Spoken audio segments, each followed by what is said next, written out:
मैं बहुत खुश थी कि मेरी शादी सुरेश जैसे इंसान से होने वाली है। शादी घर वालों की मर्जी से तय हुई है। मेरे भैया की शादी को भी 1 साल ही हुआ है। मेरी भाभी का नाम रितु है और वो बहुत सुंदर और साथ ही हंसमुख भी है। हंसना और बातें करना उन्हें पसंद है। जब से भाभी घर आई हैं, घर में एक अलग ही रौनक छा गई है। मेरी भाभी से मेरी खूब बनती है, लेकिन एक बात की वजह से मुझे नहीं पता था कि मेरी सोच इतना बदल जाएगी।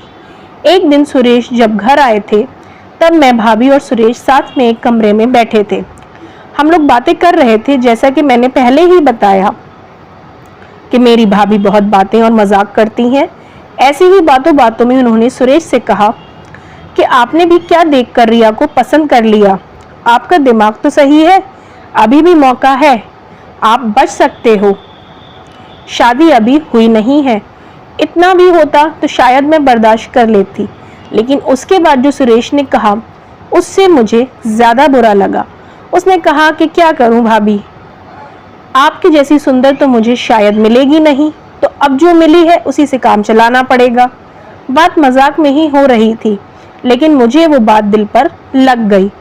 उस समय मैंने भी बात हंसी में टाल दी, लेकिन मुझे अब वो बात सोने नहीं दे रही थी। मैं पता नहीं क्या क्या सोचने लगी थी।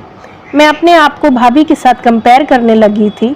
मुझे उनसे और उनकी सुंदर होने से जलन होने लगी थी। एक छोटी सी बात मेरे अंदर ये बदलाव ला सकती है, मैंने सोचा नहीं था। मैं उस बात का जवाब देना चाहती थी। मैं सोच रही थी कि कैसे उन्हें भी मैं रुलाऊं। शादी की तैयारियों के साथ मेरा दिमाग भी कहीं और ही चलने लगा। एक दिन भाभी शॉपिंग करने मम्मी के साथ बाहर गई थी। घर में भैया थे। मैंने सोचा था कि भैया को कुछ ऐसा कहूं जिससे इन दोनों के बीच में झगड़ा हो, थोड़ी कहा सुनी हो, भाभी थोड़ी परेशान हो। उस समय बस इतना चाहती थी मैं, लेकिन मुझे नहीं पता था कि मेरी उस बात से उन दोनों की जिंदगी में जहर घुल जाएगा। भैया भाभी को फोन लगाकर पूछ रहे हैं कि कब तक आओगी। भाभी ने कहा बस आ ही रहे हैं। भैया बोले कि पहले भी यही बोला था, अभी भी ये, कब तक आओगी? मैंने उस बात को पकड़ लिया और भैया के फोन रखने के बाद मैंने कहा कि खूबसूरत लड़कियों की बात का कोई भरोसा नहीं होता। भैया पता नहीं क्या क्या छुपाती हैं, क्या झूठ बोलती हैं। आखिर वो भाई तो मेरे ही थे। उन्होंने भी मेरी उस बात को पकड़ लिया। पूछा, क्यों, क्या बात कह रही हो? तुझे कुछ पता चला क्या?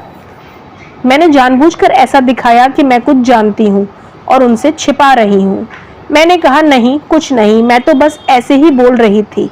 भैया ने फिर पूछा तो मैंने और ज्यादा उन्हें परेशान किया। मुझे पता था कि वो जितना परेशान होंगे उतना ही भाभी भी होंगी।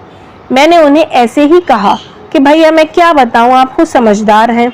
वो बोले, क्या मतलब, क्या बोलना चाहती है, ठीक से बता। मैं अब क्या कहती, लेकिन अच्छा हुआ कि उसी समय भाभी और मम्मी वहां आ गए और बात टल गई। लेकिन मुझे बहुत खुशी हो रही थी कि मैंने अपना काम कर दिया। भैया उनके आते ही अपने कमरे में चले गए। बस मुझे अब भाभी का वैसा चेहरा देखना था जो मैं देखना चाहती थी।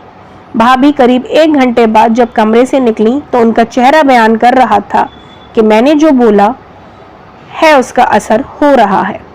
भैया का भी मुंह उतरा हुआ था। उस दिन से भाभी का बोलना और हंसना कम हो गया। भाभी का मुंह उतरा रहता था। मैं पता नहीं कैसे इतनी कठोर हो गई थी कि उनके आंसू से मुझे खुशी मिल रही थी। भैया और भाभी में कुछ ठीक नहीं है, इस बात का पता अब हमारे घर में सबको चल गया था। भाभी अब मुझसे भी बात नहीं कर रही थी, लेकिन मुझे बुरा नहीं लग रहा था।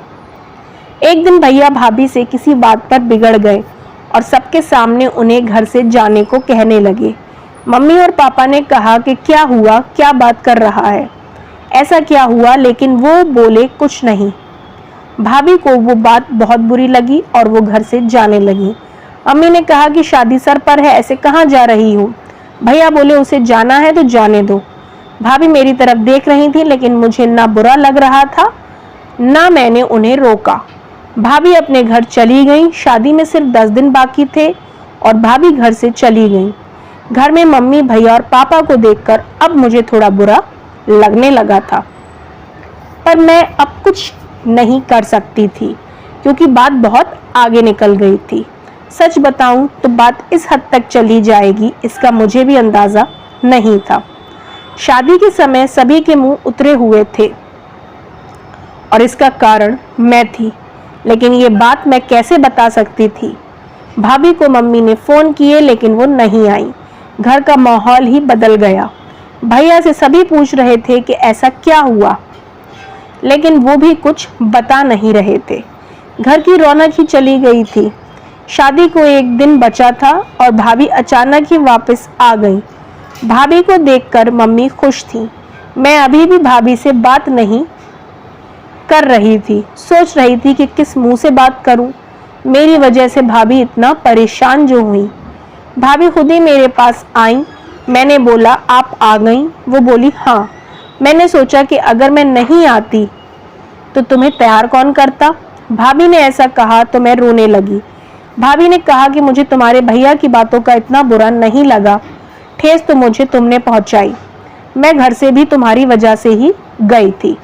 मैंने सोचा था कि तुम मुझे फोन करके बुलाओगी, लेकिन तुमने ऐसा नहीं किया। मुझे नहीं पता तुमने ऐसा क्यों किया, लेकिन मैं तुम्हें एक बात समझाना चाहती हूँ। अब तुम्हारी शादी होने वाली है, तुम दूसरे घर जाओगी। कुछ ऐसा मत करना जिससे बाद में तुम्हें पछतावा हो। मैंने भाभी को कहा कि मैं भैया को बता देती हूँ कि वो मजाक था। भाभी बोली, तुम उसकी चिंता मत करो। उन्हें अगर अपनी पत्नी पर विश्वास नहीं तो ये उनकी गलती है, तुम्हारी नहीं। मैं उनसे निपट लूंगी। शादी का समय है, तुम खुश रहो। भाभी के आते ही घर में रौनक आ गई। इस गलती ने मुझे बहुत कुछ सिखाया। मेरे अंदर की जलन और ईर्ष्या को खत्म कर दिया।